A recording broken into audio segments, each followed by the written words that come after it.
बिस्मिल्लाहिर्रहमानिर्रहीम। इय्याका नाबुदु व इय्याका नस्तईन।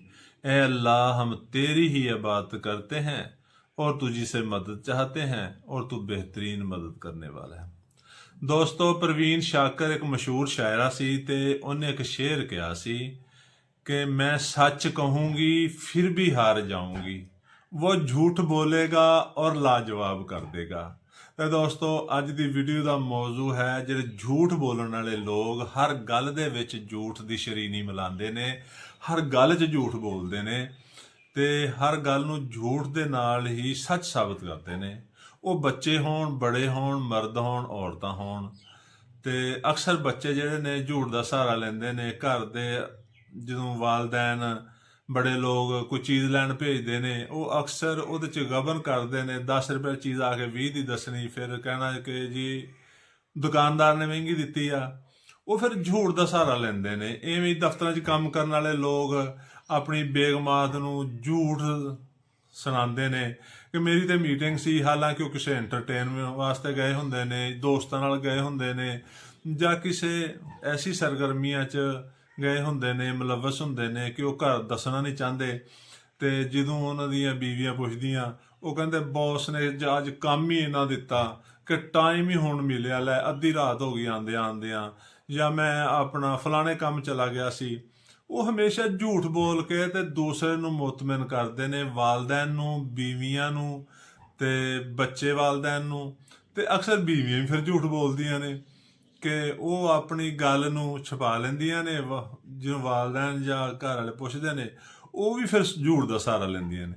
ਤੇ ਇਹ ਨਹੀਂ ਮੈਂ ਕਹਿ ਰਿਹਾ ਕਿ ਸਾਰੇ ਲੋਕ ਝੂਠ ਬੋਲਦੇ ਨੇ। ਅਕਸਰੀਅਤ ਜਿਹੜੀ ਆ ਦਫ਼ਤਰਾਂ 'ਚ ਕੰਮ ਕਰਨ ਵਾਲੇ ਲੋਕ, ਬੱਚੇ, ਬਾਹਰ ਫਿਰਨ ਵਾਲੇ ਲੋਕ ਜਦੋਂ ਘਰ ਆਉਂਦੇ ਨੇ ਫਿਰ ਉਹ ਗੱਲ ਕੁਛ ਹੋਰ ਦੱਸਦੇ ਨੇ, ਬਾਹਰ ਕੁਛ ਹੋਰ ਕਰਕੇ ਆਉਂਦੇ ਨੇ।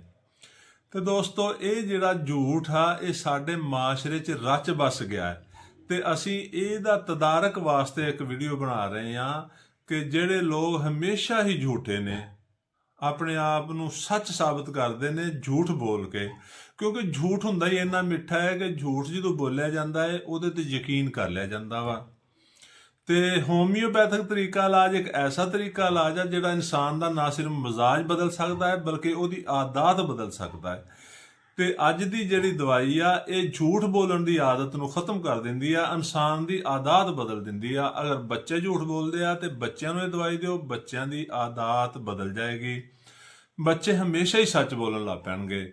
ਅਗਰ ਸ਼ੋਹਰ ਬੇਗਮਾਤ ਨਾਲ ਝੂਠ ਬੋਲਦੇ ਨੇ ਤੇ ਬੇਗਮਾਤ ਨੂੰ ਚਾਹੀਦਾ ਕਿ ਇਹ ਦਵਾਈ ਲੈ ਕੇ ਤੇ ਸ਼ੋਹਰ ਨੂੰ ਖਵਾਉਣ, ਤਾਂ ਕਿ ਸ਼ੋਹਰ ਜਿਹੜੀ ਵੀ ਗੱਲ ਕਰੂਗਾ ਸੱਚ ਹੀ ਕਰੂਗਾ। ਔਰ ਅਗਰ ਬੇਗਮਾਤ ਝੂਠ ਬੋਲਦੀਆਂ ਤੇ ਸ਼ੋਹਰਾਂ ਨੂੰ ਚਾਹੀਦਾ ਕਿ ਇਹ ਦਵਾਈ ਲੈ ਕੇ ਉਹਨਾਂ ਨੂੰ ਖਵਾਉਣ। ਤੇ ਫਿਰ ਤੁਸੀਂ ਦੇਖਣਾ ਕਿ ਕਿਵੇਂ ਮਾਸ਼ਰੇ 'ਚੋਂ ਝੂਠ ਮੁੱਕ ਜਾਂਦਾ ਹੈ, ਘਰਾਂ 'ਚੋਂ ਝੂਠ ਮੁੱਕ ਜਾਂਦਾ ਹੈ ਤੇ ਕਿਵੇਂ ਘਰਾਂ ਦੇ ਵਿੱਚ ਸਕੂਨ ਹੁੰਦਾ ਹੈ। ਤੇ ਦੋਸਤੋ, ਅਗਰ ਕੋਈ ਮੇਰਾ ਭਾਈ, ਮੇਰਾ ਦੋਸਤ, ਕਿਸੇ ਦਾ ਬੱਚਾ, ਕਿਸੇ ਦੀ ਔਲਾਦ ਝੂਠ ਬੋਲਦੀ ਆ ਔਰ ਉਹਦੇ ਵਾਲਦੈਨ ਨੂੰ ਪਤਾ ਵੀ ਆ ਕਿ ਝੂਠ ਬੋਲਦੀ ਆ, ਜਾਂ ਸ਼ੋਹਰ ਨੂੰ ਪਤਾ ਮੇਰੀ ਬੀਵੀ ਝੂਠ ਬੋਲਦੀ ਆ, ਬੀਵੀ ਨੂੰ ਪਤਾ ਮੇਰਾ ਸ਼ੋਹਰ ਝੂਠ ਬੋਲਦਾ ਹੈ ਔਰ ਉਹ ਚਾਹੁੰਦੀ ਆ ਕਿ ਇਹ ਦੁਬਾਰਾ ਝੂਠ ਨਾ ਬੋਲੇ, ਵਾਲਦੈਨ ਚਾਹੁੰਦੇ ਆ ਕਿ ਬੱਚੇ ਝੂਠ ਨਾ ਬੋਲਣ, ਤੇ ਉਹਨੂੰ ਚਾਹੀਦਾ ਕਿ ਇਹ ਦਵਾਈ ਅਪਲਾਈ ਕਰਨ। ਸਿੰਗਲ ਰੈਮਡੀ ਮੈਡੀਸਨ ਆ, ਜਸਟ 1 ਡੋਜ਼ ਦੇਣੀ ਆ। 1 ਡੋਜ਼ ਦੇ ਕੇ ਤੁਸੀਂ ਉਹਦਾ ਰਿਜ਼ਲਟ ਦੇਖ ਲਓ।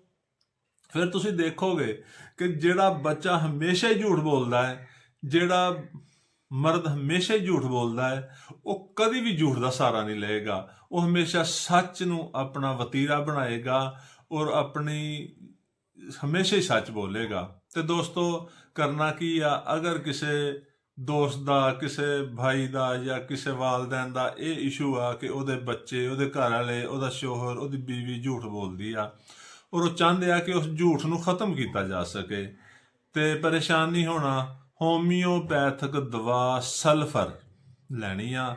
ਅਗਰ ਤੇ ਬੱਚੇ ਝੂਠ ਬੋਲਦੇ ਆ ਤੇ 1 ml ਤਾਕਤ ਦੇ ਵਿੱਚ, ਯਾਨੀ 1000 ਤਾਕਤ 'ਚ ਜਸਟ 1 ਡੋਜ਼ ਬੱਚਿਆਂ ਨੂੰ ਖਿਲਾ ਦੇਣੀ ਆ। ਫਿਰ ਤੁਸੀਂ ਦੇਖੋਗੇ ਕਿ ਬੱਚੇ ਕਦੀ ਵੀ ਝੂਠ ਨਹੀਂ ਬੋਲਣਗੇ। ਤੇ ਅਗਰ ਕੋਈ ਬੜਾ ਮੀਆਂ ਬੀਵੀ 'ਚੋਂ ਜਾਂ ਕੋਈ ਵੀ ਐਨੀਮਨ ਝੂਠ ਬੋਲਦਾ ਬੜੇ ਅਫਰਾਦ 'ਚੋਂ, ਤੇ ਇਹੀ ਦਵਾਈ ਸਲਫਰ 10 ml ਦੀ ਇੱਕ ਖੁਰਾਕ ਉਹਨੂੰ ਖਿਲਾ ਦੇਣੀ ਹੈ, ਯਾਨੀ 10,000 ਤਾਕਤ ਦੇ ਵਿੱਚ 1 ਡੋਜ਼ ਦੇਣੀ ਆ। ਫਿਰ ਤੁਸੀਂ ਦੇਖੋਗੇ ਕਿ ਉਹ ਤੁਹਾਨੂੰ ਝੂਠ ਬੋਲ ਕੇ ਕਦੀ ਵੀ ਲਾਜਵਾਬ ਨਹੀਂ ਕਰੇਗਾ। ਜਦੋਂ ਵੀ ਕਰੇਗਾ ਸੱਚ ਨਾਲ ਹੀ ਲਾਜਵਾਬ ਕਰੇਗਾ, ਹਮੇਸ਼ਾ ਸੱਚ ਹੀ ਦੱਸੇਗਾ, ਸੱਚ ਹੀ ਬੋਲੇਗਾ। ਤੇ ਦੋਸਤੋ, ਅਸੀਂ ਹਮੇਸ਼ਾ ਤੁਹਾਡੇ ਰਹਿਨਮਾਈ ਵਾਸਤੇ ਵੀਡੀਓ ਬਣਾਉਂਦੇ ਆ, ਤੇ ਤੁਸੀਂ ਵੀ ਸਾਡੇ ਚੈਨਲ ਨੂੰ ਸਬਸਕ੍ਰਾਈਬ ਕਰ ਦਿਓ ਤਾਂ ਕਿ ਆਉਣ ਵਾਲੀ ਵੀਡੀਓ ਤੁਹਾਨੂੰ ਮਿਲ ਸਕੇ। ਤੇ ਸਾਡੇ ਪੇਜ ਨੂੰ ਫਾਲੋ ਕਰ ਦਿਓ। YouTube ਤੇ ਵੀ ਸਾਡਾ ਚੈਨਲ ਆ ਨਸੀਮ ਚਿਰਾਗ, ਤੇ ਫੇਸਬੁੱਕ ਤੇ ਮੀਆਂ ਨਸੀਮ ਰਾਈ ਦੀ ਆਈਡੀ ਆ। ਇਹਨੂੰ ਤੁਸੀਂ ਫਾਲੋ ਕਰੋ, ਸਬਸਕ੍ਰਾਈਬ ਕਰੋ ਔਰ ਸਾਡੀ ਵੀਡੀਓ ਨੂੰ ਸ਼ੇਅਰ ਜ਼ਰੂਰ ਕਰਿਆ ਕਰੋ ਤਾਂ ਕਿ ਮਜ਼ੀਦ ਲੋਕਾਂ ਤੱਕ ਪਹੁੰਚੇ ਔਰ ਮਜ਼ੀਦ ਲੋਕਾਂ ਦਾ ਫਾਇਦਾ ਹੋ ਸਕੇ। ਸ਼ੁਕਰੀਆ। ਅੱਲਾ ਹਾਫਿਜ਼।